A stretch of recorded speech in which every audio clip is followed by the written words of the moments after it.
Welcome to the Becoming Sound podcast, where we dive into the tough stuff and try to find the humor in the hot mess of being an adult child. Join me as we peel back the layers on growing up in dysfunction, navigating substance abuse, mental health challenges, and everything in between. Hello, my friends, and welcome back to the Becoming Sound podcast. I am Krista, your host, and thank you for joining me today. I really appreciate you spending some of your day with me. So today on the show, I have Jody Lamb, and this is kind of like a full circle moment for me, honestly, because when I first started to research ACOA and what that meant, I went online and Jody's website was the very first one I found.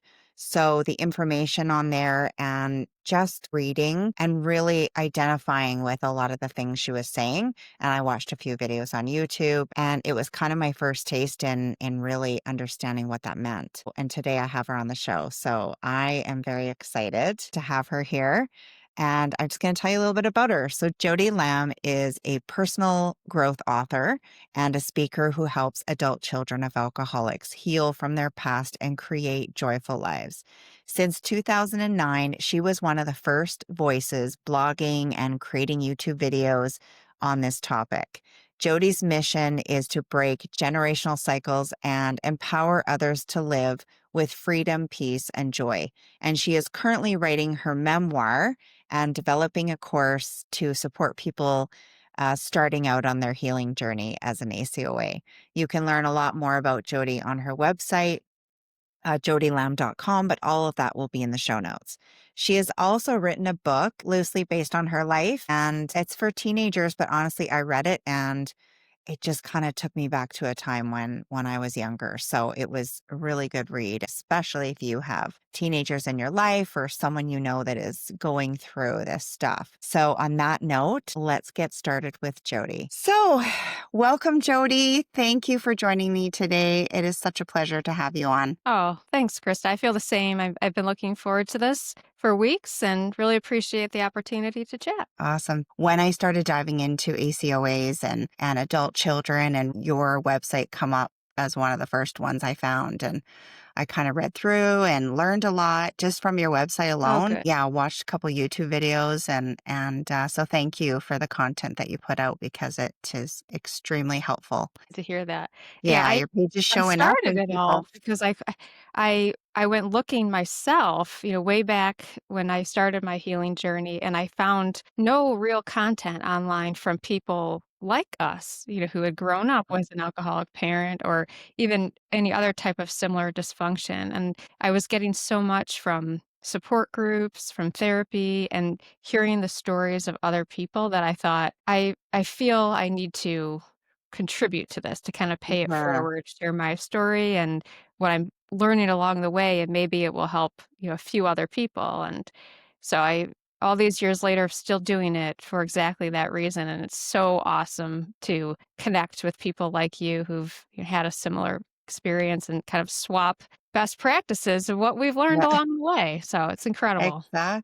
exactly. So on that note, tell us a little bit about yourself and your background and really what led you to do this kind of work. Sure. Well, I grew up with an alcoholic mother. And it's funny, we were chatting earlier that, there seems to be more chatter about alcoholic fathers and Mhm. not so much about mothers. And since talking about this, it's been refreshing to hear from others who've had experience, particularly with an alcoholic mother, because the mother-child dynamic is complicated in a lot of ways. And then to add the addiction in, it just further complicates it. So I really felt motivated to start sharing my story and what I've learned along the way to help Yeah. others, in that. But kind of early on, about 3 years old, started recognizing that my mother's behavior wasn't quite normal. And normal in quotations, right? Mhm. Because we don't know what exactly that is.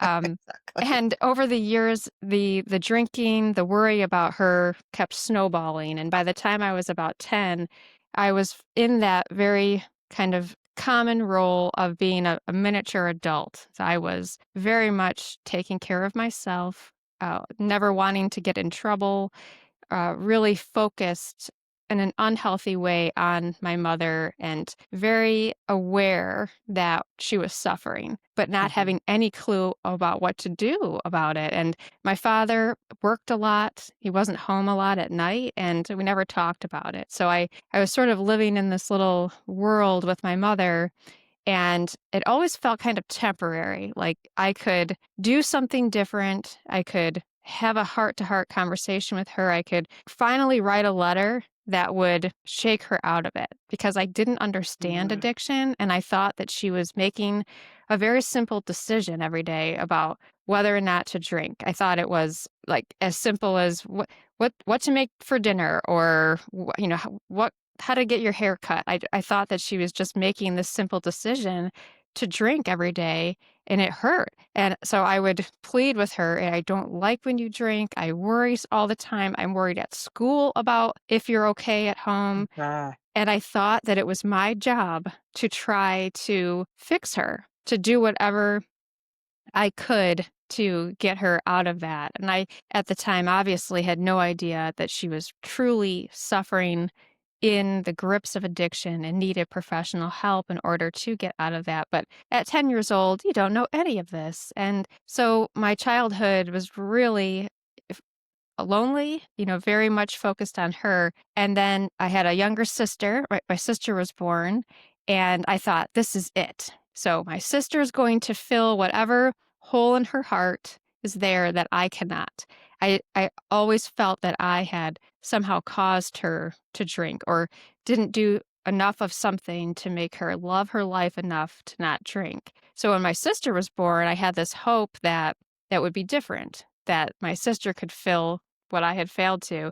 And unfortunately, as we know about addiction, that was not a solution. She still was not at a point where she needed help or she could accept help. So after my sister was born, her addiction worsened, and I took on even more of an adult role in the household Mhm. and really was focused on making sure my sister was okay.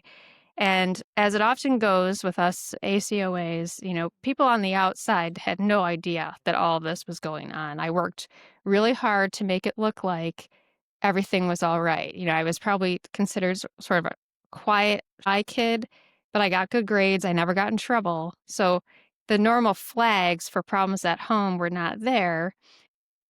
So we were just alone in this world, and continued on that path. After college and as I was starting my career, I became fully obsessed with my mom's problem because I thought, now here I am, an adult.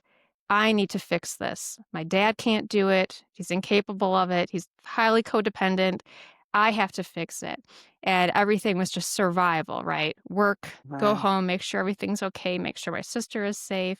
And then, so this went on until I was 26 years old. And I reached this point where I was so exhausted that I finally started to realize that I had become ill myself because I had no clue how to take care of myself because I had become so completely obsessed with my mother, her drinking, getting her to stop, and taking care of everyone else but me. And it was this epiphany moment when I was driving to work one morning and I thought, I can't go on this way. If something terrible is going to happen to me, if I don't do something to change my life, I don't look forward to waking up in the morning. I dread every aspect of my life. And it honestly felt like a life sentence. Like this, that Mhm. I'm not even living a life right now. I'm living my mother's life. It's one big, giant, messy life, or hot mess, as you say about, your Mhm. podcast topics. It was truly a hot mess. Absolutely. Yeah. And that's when I realized I had to do something. And the only thing I could think to do was to start going, reluctantly to Al-Anon support group meetings, and to look into therapy because it was that desperation point. That is when everything changed.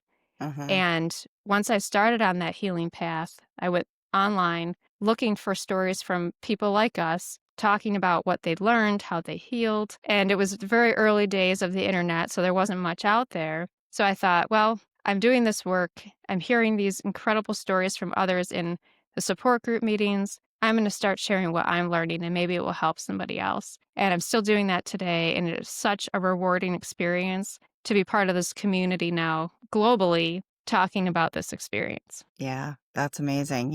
I think We go through our own kind of awakenings at different points in our life.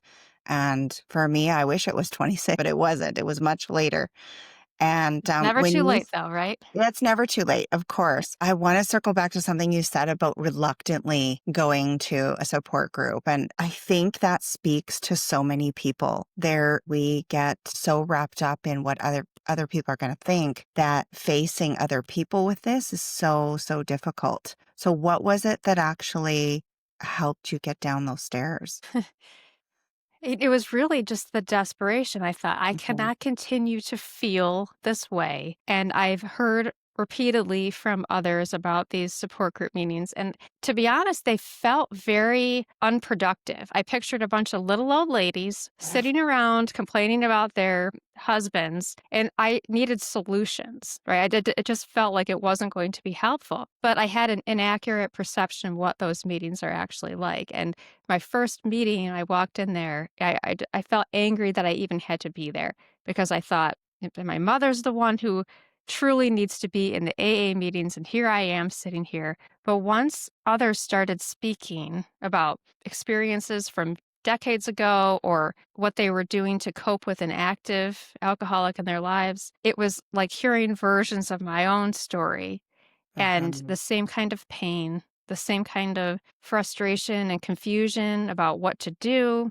And I thought, well, this is absolutely about me. It's not about my mother. I have to focus on me and healing me. And I found that in those meetings. And, over time, attending more and more of those meetings, I'd hear stories from other people and then think about it weeks later. And something they said or an aspect of their story would somehow illuminate a path step that I didn't know was there yet. It helped me recognize what I needed to do to move forward. And so it was absolutely kind of a turning point was listening to other people's stories. So I would say for those who are reluctant, what do you have to lose? Because it's Mhm. just time and it could turn out to be what it was for me. Yeah. And I think people are afraid that if they do go and sit in one of those seats, that they're going to have to say something. And that's Right. honestly not the case. Just to sit and listen to people. And that is what you and I do now is the power of telling our story, the power of sharing, because something someone said in one meeting made a huge difference in my life. And I think the power of not feeling alone was probably one of the biggest Well things. said. Yeah. Absolutely. Yes. Yeah. Yeah. So, what kind of patterns were emerging for you? And when did you really start to notice that deeper programming affecting your life? Yes.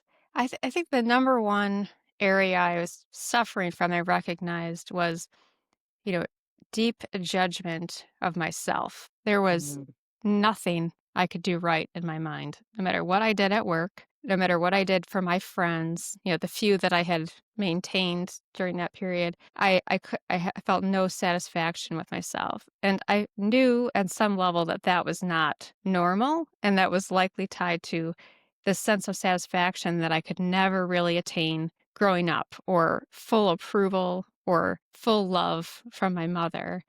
And it became increasingly difficult for me to kind of maintain this image that I'd worked so hard my whole life to maintain, where, Mhm. through school, I was always, smiling, I seemed pretty upbeat. But at that point, found it harder and harder to maintain that facade of, to smile when I really didn't want to smile. And some coworkers made some comments like, "Is everything all right? You seem a little stressed." And then when I realized that it was no longer easy for me to maintain that is when I knew that I had reached a new level and I had to do something about it. Yeah. What would you say was one of the most impactful practices or things that you learned early on in healing? Yeah, I learned so much very quickly. The first was that I was completely normal. So I'm not sure if you felt this way, but I always felt just something was wrong with me. Something was Hmm. off, and everyone around me seemed to have it together.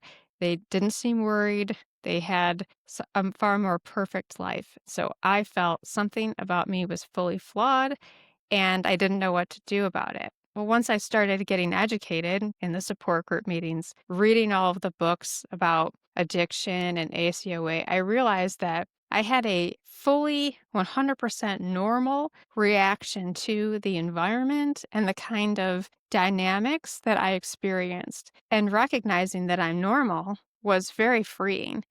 And Mhm. then there was the bittersweet discovery of just how common this is, because, like most adult children of alcoholics, I thought that these problems were pretty unique to my family because the people suffering from addiction, I thought growing up, were limited to the people I saw on the streets with paper bag covered bottles or, had drug Mhm. addiction. I didn't comprehend that addiction affects all walks of life and backgrounds and race and gender and socioeconomic status and all of that. And so I really had to recognize that I was completely normal, and that gave me the freedom then to help set the path for how I could heal from these challenges that I felt as an adult having those Mhm. experiences in childhood. Yeah, I think shame plays a huge part. I would go over to someone's house because I never had people over. Yeah, So I right. would I would go to another kid's house and I would see this kind of normal, what appeared to be healthy. Now I really know there's something wrong. Like we're living a day-to-day existence that isn't the same as other people. Mhm. And so you start developing layers of shame and secrecy. Absolutely. I had a very similar experience, and it happened in high school. That's when I kind of started spending more time at other people's homes. With I was Mhm. in sports, and so I was in cross country, and every Friday night there was what they called a spaghetti dinner, and that's when one of the families would host the whole team and cook spaghetti, and then everyone would fuel up on those carbs to get ready for the race the next day. And that's when I had the same feelings as you just described of Mhm. there's this mom and dad, everything is clean and organized, and they're so focused on making sure that their daughter and her teammates have a wonderful time and they're well prepared for the race. And same thing, healthy banter between the parents, making sure that everyone felt comfortable. And it was fully the opposite of my home at that time. And so that's when I really was doubling down on making sure no one knew what was really going on. So, of course, we never hosted a spaghetti dinner. And I really worked hard to make sure that none of my classmates ever came over our house. One time I had a couple of friends just randomly stopped by. They were in the neighborhood and they looked up my address and showed up at the house in the middle of the afternoon on a Saturday. And my mother was highly intoxicated. And I Mhm. was just mortified as you could possibly be. And Yeah. they were uncomfortable. And so it was a very real, uh, it came to life what I feared would happen. And so definitely buried in shame. It took me several years to get out of that shame thought Mhm. process, as it probably did for you too. Yeah, yeah, very much so. That brings me to you wrote a book. I love it that this is for like tweens or teens or whatever. So I bought this book quite a while ago, actually, and it's awesome. It's called Easter Ann Peters, Operation Cool. And how long ago did you write this? It was actually published in 2012, Oh, wow. so many years ago now. Yeah, Uh, that's awesome. I think that if this book were to get in the hands of the teens that need it, or the especially like that in between stage, the 11, 12, 13 year olds, it's such a tough time for kids. And if you're going through this kind of thing, you can 10x that because it is super tough on them. Great. Yeah, when I started my healing path, so when I was 26 and I had that realization I needed to start focusing on myself, part of my path was doing things that I had loved to do as a kid, which, I had completely stopped doing that because I was so focused on the problems at home. So one of the things I loved to do was write as a kid. So I thought, well, maybe I'll enroll in a creative writing course at my local community college just for fun. So I showed up after work, in my business attire, and it was all like 19-year-olds, and just loved it because there was no pressure. It was just something fun to do. One of the assignments was to try a different genre that you normally would do. So I started writing, and out quickly came this story about this 12-year-old girl who's, not surprisingly, coping with the effects of her mother's drinking in this, kind of small town. So definitely. Uh, inspired by my life experiences. And the assignments came, and I kept wanting to write the story. And it felt like there was this Easter Ann Peters character whispering the story to me in my ear, which sounds kind of funny, but that's how it felt. And it Mhm. was extremely cathartic for me to finally kind of get out those feelings I was feeling at that age and the complexities of being that age, which is tough to begin with, right? You have coming of age struggles and dynamics at school and all that on top of that parental addiction. So kept writing it, and before long I had this whole manuscript, and I thought, well, I can imagine that this story would have been very eye-opening for me and giving me a sense of hope when I was a little girl. Maybe I will try to get this published. And there was a small publisher that fortunately was willing to support it in those early days, but tried with the big publishers. And, I'll never forget it, Krista. It was repeatedly, I heard from them, we can't touch parental addiction. It's way too heavy Really? of a topic. Yes, you That's can. crazy. They said, take that piece out or downplay it and focus more on bullying and some of the more common coming of age struggle Oh my topics. And I goodness. said, you've missed the whole purpose of this story. No I kidding. am someone who experienced this, and it is extremely common. And so I thought, this is why it's a secret, because Mhm. everyone's afraid to touch it. And so I was able to get that out into the world. And I heard from a few children right away that it really made them look at their situation differently. And then it made it more than worth the work of putting into creating that book. I hope that now that we're in 2025, there's so much more conversation, Mhm. so much more support for kids who are going through this than there were way back when we were experiencing it. And that gives me hope. And Yeah. I'm happy to contribute to that. Yeah, thanks for bringing that up. Just the fact that people don't want to talk about this. But I still find that stigma that you're talking about that came from that publishing company is not uncommon. And it's one of the reasons why people don't even reach out. When I get messages, it's in private. When I get Hmm. people wanting to reach out to talk to me or to say, hey, I love what you're doing or whatever, so much of it is private messaging. And I love it. Like, I'm so glad Hmm. people are reaching out, but that exact stigma is why people don't, is because they're so afraid of what people will think if one little comment could change the way people view them or see them, or that level of shame is there, right? So, Hmm. yeah, thank you for Yeah. bringing that up. Yeah, and I understand so many people still feeling this sense of shame. And I Mhm. get the direct messages from people, and just like you have same reaction. I'm so grateful that they're taking the time to be a sponge, to absorb the information, to get educated. You don't have to be public about it if you don't want to. It's just the Yeah. point is taking those steps to improve your life and start that healing path. But for me, I kind of shifted from that shame because I finally recognized that the addiction had nothing to do with me. And I am a distinct person from my mother, from my father, who was also, experiencing codependency and illness himself. I am totally a different person. So I don't have anything Mhm. to feel ashamed of because it's not about me. It's about other members of my family. So now I kind of look at it as I would any other ailment. So people don't feel ashamed to talk about cancer running in their family or, any other kind of medical condition. And substance use disorders are very hereditary, generational, family issue, and there's nothing to feel ashamed about. It's very Yeah. common, unfortunately. Yeah. Honestly, beautifully put. And I hope that message um, gets really heard by people.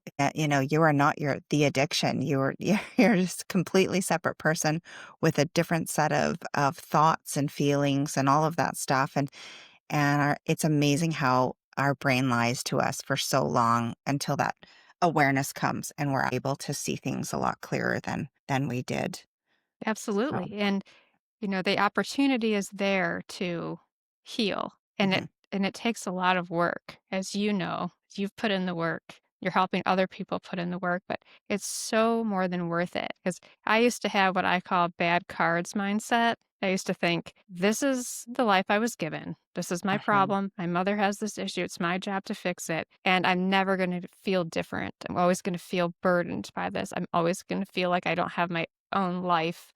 And now my life is totally different than it was back in my early 20s when I was feeling so depressed about everything. So you truly have the opportunity to turn it around. Do you have to Mhm. put in more work than other people?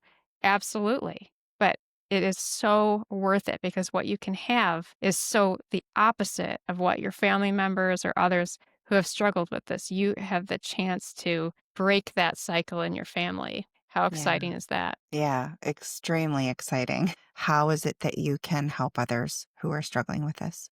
I have been so excited about the opportunity to share what I've learned along the way. So, for several years, I've been blogging about what I've learned about self care, about the healing process, about therapy, about support groups. So, all of that content on my website and then on YouTube primarily, I hope is helping people get educated and then start to form the next steps for their own healing journey. It's extremely overwhelming once you realize that you've been so affected, right? I remember feeling like somebody handed me a pamphlet, like, here, you have this disorder, but no steps of what to do to help yourself Mhm. out of that. So I'm very hopeful that when what I share about what has been helpful in my journey is helping others to identify their path forward. And I've heard from so many people who found what I share helpful. Right now, what I'm working on is a kind of an introductory course that's sort of the 101 of, okay, now you're in ACOA. You realize that all the challenges you have now, what do you do? Like, what are the next steps forward? And I Uh-huh. hope that that kind of helps clarify so that someone could create their own next steps. There's no blueprint for all of this, and everyone's story and situation is different, but the educational piece really helps shine a spotlight on what you would need to do to get into a place that you really are excited to be at. And Mhm. then I'm also working on a memoir, which is kind of a longer version of the story that I shared with you today. And the main message of that is that your primary job in life is to take good care of yourself. And boy, I did not understand that fact. I Me spend neither. most of my, yeah, it's amazing, isn't it? And yet it's so simple. And Mm. it, I sometimes hear from moms, who say, but I have my kids, I have to focus on my kids. Absolutely. But as they say, when you're on an airplane, to put the oxygen mask on your face first, there's a reason for that is you're not Okay. a good mother, you're not a good anything if you're not taking care of your own basic needs. And that was huge for me as an ACOA to even learn how to take care of myself because I'd really never done it. So I'm really hopeful that that story, when it's published, also helps people kind of realize maybe see some similarities in their own story, in their own view on life, and recognize what they need to do to get to the Yeah. life that they truly find joyful. Yeah, for sure. So tell me, what are kind of your top three things that you do on a daily basis to help you, uh, just to help your mindset, to help yourself through the day, and not spiral back into some of those patterns. Yes, I'm so glad you asked that question because it really is a lifelong journey, right? You Uh-huh. have to keep at this. And whenever I find myself kind of slipping in these daily practices, then I can feel it, right? It's definitely something that has to be part of my daily life. So the number one thing for me is walking. Like I have to move my body. And I'm convinced that we hold a lot of emotional pain within our bodies. And there's Uh-huh. something about the act of walking that I feel I'm releasing some emotions and a lot of negative emotions. Whenever I'm kind of struggling, feel stressed, after I take a brisk walk outside, it can even be 10 or 15 minutes and nothing intense. Like I'm not like a speed walker by any means. It's like a leisurely stroll. I feel so much better and so much more capable of handling that stress or whatever it is that is weighing on me. So that's number one. And then, the other one is journaling. And I used to kind of scoff at this because I thought I really don't have time for that. I work full time, I have all this going on, but it really helps get you in the right perspective. So at the end of the day, and I have had to work on not judging whatever comes out because it can just be loose thoughts, right? Like, what am I grateful for? Or what am I proud of getting through? And what is some boundary that I was firmly set on not allowing to be broken? And it could be as simple as you get a text that's stressful and you decide you're not going to respond to it, or you're going to respond to it the next day, or you tell your coworkers you can't take on a project because your plate is already full. So those are big wins that you can celebrate. And the act of writing it Mhm. down on paper is very powerful. I don't know what it is exactly, but that's huge for me. And just breathing exercises. So Uh-huh. this was another activity that I kind of used to laugh at because it felt kind of corny, but now it's huge. I start my morning, taking deep breaths and exhaling, and it does something magical with my mental health. I feel so much calmer and ready for the day by just, taking those few extra minutes to make sure that's part of my day. Mhm. Yeah, Yeah. powerful. All three things for sure. I walk myself every morning. I use the dog Great. as an excuse, but really it's for me. It's so powerful just to even take that 15 minutes and breathe in fresh air, and it just does something for your soul for sure. And journaling too. I love to write in the journal, and I just tell people sometimes it's just a brain dump. It doesn't even have to look like a sentence. It's just whatever words, thoughts, feelings are coming out of you, just put them on the paper because it's a release. It doesn't have to look like you're a writer. So yeah, those are great. Thank you so much for sharing. And I hope someone takes that Que- advice home and does those things. 'Cause Question they're for you important. on that. Do you ever read back in what you've written in your journal? Yeah, it's not good. It's like some of it doesn't even make sense. Yeah. Or I read back and I think, "Oh, I can't believe that I thought that," because now I Yes. don't think that Yep. anymore. That's what I was kind of hoping you would say because I Yeah, found that too, that you can see your progress, when yeah, how you were feeling in that moment and in that point in time, and then how you view it today. It's been very powerful for me to see yeah. how far I've come or how my perspective has shifted. So that's another way that journaling can fuel the healing process. Yeah, and sometimes, oh, that seemed like a really big deal at the time, but now I realize it wasn't such a big deal. I think that's so important for people to understand is what you're thinking in one moment isn't a life-altering moment that if you just write it down and go walk away from it for a while and come back later, you might think differently about it. So yeah. Absolutely. Yeah. Yeah. Yeah, beautiful. So what have you got, coming up? Do you have some of your courses coming up right away, or what does that look like for Well, I'm you? hoping this fall, maybe around the Okay. November timeframe to launch that. And I'm really excited to kind of get feedback from the community about what they really need. Mhm. There's, some other options out there, but really hoping that this is something that someone's just getting started, recognizing that they were affected by their parents drinking and they want to take the steps. So this is kind of a foundational education platform to create your own course. So Uh-huh. on my website, I have an email list sign up. So if anyone is interested in learning about that course when it's available, or to follow along with my journey and when I'm learning, I invite your listeners to join my email list. It's really been inspiring to hear from so many people around the world who are in the same situation, feeling the same kinds of feelings, and to be able to come together and learn from one another. And that's sort of what Mhm. that course is going to be all about. And then the memoir I mentioned, I'm really excited about that because just as you said, it's so powerful to hear other people's stories. And I'm hoping that there are even more memoirs that are published in the coming years from people like us, because there is something just so powerful about hearing from others. And there's also this, like I always say, the stranger factor. And Uh-huh. sometimes you hear another person's story and the solution or the next step is so obvious, right? You probably sat in Yeah. Al-Anon and ACA meetings and thought, are you crazy? You stop doing that, or you need to not do Yeah. it.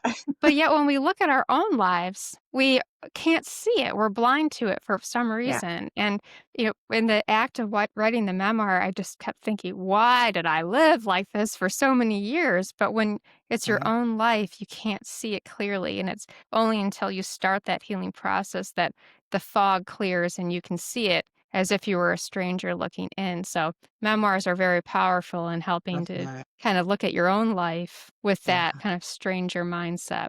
So really Yeah. excited about that. So that'll be launched sometime next year in 2026. That's awesome. And thank you for saying that. A thought popped into my head when you said that. I have a friend who her daughter early on had whatever going on in her own life, and she went into a youth support group. And of course, they're all like they got their hoods up and their arms are crossed and they're, they got attitudes. I don't need to be here. This is stupid, all that kind of stuff. Then she told me, I don't even know the time frame, but it was a while after and she was still going to the same support group, hood down, she's paying attention. And in walks a new person and they sit down and they got their arms crossed and they're in that attitude. And all of a sudden she found herself speaking up and giving comfort and like addressing some of that stuff. She could see how the process had worked for herself in that moment. Wow. So Mhm. it's so true that we don't see our own stuff until the power of community and the power of sharing can enlighten us. And that is such a huge win for not just adults, but if you're a teen or if you have a teen listening, who's struggling, it doesn't have to be addiction, could be mental health stuff. The power of sitting in that group and listening to someone else say the same thing is so crucial to encourage a shift. So yeah, I love that. Absolutely. Yep. Yeah, Yeah, the support extra groups are something perspective. about being in those settings. It's Yeah. valuable. But, podcasts like this and the books and all this other Hmm. content that's available, you might not realize it right away, but over time, these nuggets of wisdom that your brain is absorbing will show up when you're making the decisions about what's next. And same thing, for teens. It might be 5 years down the road, but something in that meeting, something in that podcast or YouTube video will hit you. And it's almost like your body is collecting all of the ammunition that's needed to help you fight like your own battles, your internal battles. And then Hmm. ultimately you have the opportunity to win because you have all of that education there. Yeah, for sure. Well, I look forward to your memoir coming out and I will put a link in the show notes for the courses and everything that you have. I think it's so valuable. I have to ask you one more question too, because I know I've gotten a couple comments on a couple interviews and they're like, we always want to know what happened. So how's your relationship with your mom and dad now? That's the number one most common question that I Yeah. receive. So my father passed away, Okay. unfortunately, so he's Sorry to not in hear the that. picture. But my mother, it's pretty amazing. Our relationship is at a point that I never would have predicted. It's still not, the hallmark normal mother and daughter Mhm. relationship that you would expect, but we talk about once a week. She still has her life, her lifestyle. I don't know how much she drinks. I don't care how much she drinks. But we now have this much healthier relationship and boundaries Mhm. that are set where we're able to maintain this connection. We see each other in the holidays.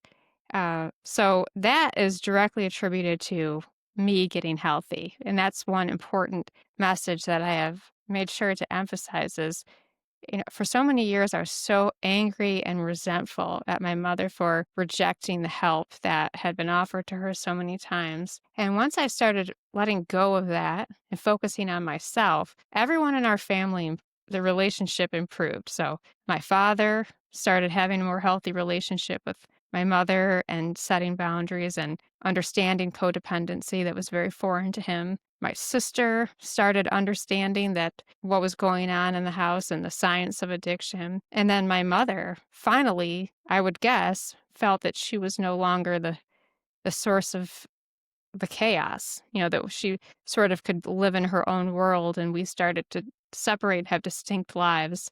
And that was the beginning of her improvement. So I'm very grateful for that. And Um, sometimes I don't even like to think about it, but the thought comes up, what if I hadn't reached that breaking point where I was feeling like if something didn't change, that I would somehow lose my life? It just, my health was deteriorating and I wasn't going to make it. What if I hadn't recognized that I needed to take the steps and get help? It's a very yeah. scary thought. So I'm very grateful that I was brave enough to do that because it did take bravery. And it felt a lot easier to just continue on the path that I was on.